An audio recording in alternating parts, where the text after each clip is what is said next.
होगा। बढ़ते हैं अगली सीट पर। रमेश शर्मा जी, आपके पास आना चाहूंगा। कांग्रेस की टिकट पर 2018 में चुनाव जीते थे शाहजहांपुर विधानसभा सीट से, और शाहजहांपुर विधानसभा सीट से इस बार फिर प्रत्याशी हैं हुकुम सिंह कराड़ा और अरुण भीमावद जो है भारतीय जनता पार्टी का चेहरा। अरुण भीमावद भारतीय जनता युवा मोर्चा से राजनीति की शुरुआत की थी। 2013 के चुनाव में कांग्रेस के हुकुम सिंह कराड़ा ने इनको हरा दिया था और एक बार फिर ये दोनों आमने सामने हैं। और हुकुम सिंह कराड़ा 1993 में पहली बार विधायक बने थे। दिग्विजय सिंह की जो सरकार थी उसमें ऊर्जा मंत्री रहे। 2013 में भारतीय जनता पार्टी के अरुण भीमावत से हार गए थे और एक बार फिर ये जो एक बार इन्होंने हराया, एक बार इन्होंने हराया और एक बार फिर ये आमने सामने है। क्या स्थिति है शाहजहांपुर विधानसभा सीट पर?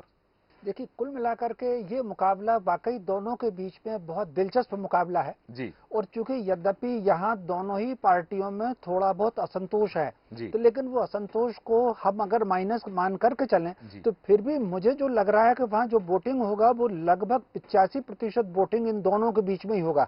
बाहर वोट जाने की संभावना उतनी नहीं दिख रही है। तो एक बहुत दिलचस्प मुकाबला है। इसमें एक और दोनों का जो प्रभाव है वो कहीं ना कहीं एक ही वर्ग, जो ओबीसी वर्ग है और सामान्य वर्ग है, दोनों का प्रभाव इसी में जाकर के प्रभाव आता है। लेकिन फिर भी जो नया वोटर बना हुआ है, नया मतदाता बना हुआ है, उसका झुकाव कहीं ना कहीं अरुण के साथ मुझे लग रहा है कि चूंकि वो युवा मोर्चे में सक्रिय रहे हैं और इस समय वहां जो युवा मोर्चे की जो टीम काम कर रही है वो कहीं ना कहीं अरुण के मार्गदर्शन में वहां पर काम कर रही है। दूसरी तरफ हुकुम सिंह कराड़ा एक जिनके बारे में परिपक्व नेता और दिग्विजय सिंह जी के करीब वो माने जाते हैं, तो वहां पर एक दिलचस्प मुकाबला है।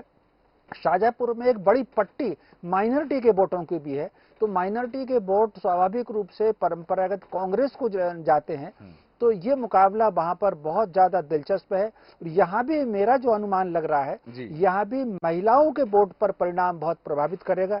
ये जो लाडली बहना योजना है, इस लाडली बहना योजना ने कहीं ना कहीं महिलाओं को प्रभावित किया है। यद्यपि शाहजहांपुर क्षेत्र में कांग्रेस की एक घोषणा बहुत प्रभाव डाल रही है, क्योंकि ये जो शाहजहांपुर का जिसकी हम बात कर रहे हैं, न केवल ये शाहजहांपुर विधानसभा क्षेत्र बल्कि पूरे शाहजहांपुर जिले में जो वातावरण है, जो व्यक्तियों का स्वभाव है, वो संवेदनशील ज्यादा माना जाता है। छल प्रपंच या जिसको कहते हैं थोड़ा सा अलग तरह का स्वभाव, वैसा वहां पर नहीं है। ये कहीं ना कहीं फसल पर, किसानी पर और पशुओं पर बहुत ज्यादा केंद्रित है। पशुपालन भी बहुत ज्यादा है। तो कांग्रेस ने जो दो घोषणाएं की हैं कि गेहूं का वो समर्थन मूल्य 2500 रुपए देंगे और गोबर खरीदेंगे, इसकी चर्चा है। और ये दोनों चर्चाएं कहीं ना कहीं शाहजहांपुर क्षेत्र में जो लाडली बहना योजना है उस पर ये भारी पड़ रही हैं। तो कुल मिलाकर के यहाँ मुकाबला बहुत दिलचस्प है। मेरी दृष्टि में अभी कुछ कहा नहीं जा सकता यहाँ कौन बाजी मार लेगा। जी, सही कहा आपने कि ये जो स्थिति है ये कड़ा मुकाबला है, क्योंकि दोनों एक दूसरे से एक बार जीत चुके हैं और दोनों एक दूसरे से एक बार हार चुके हैं।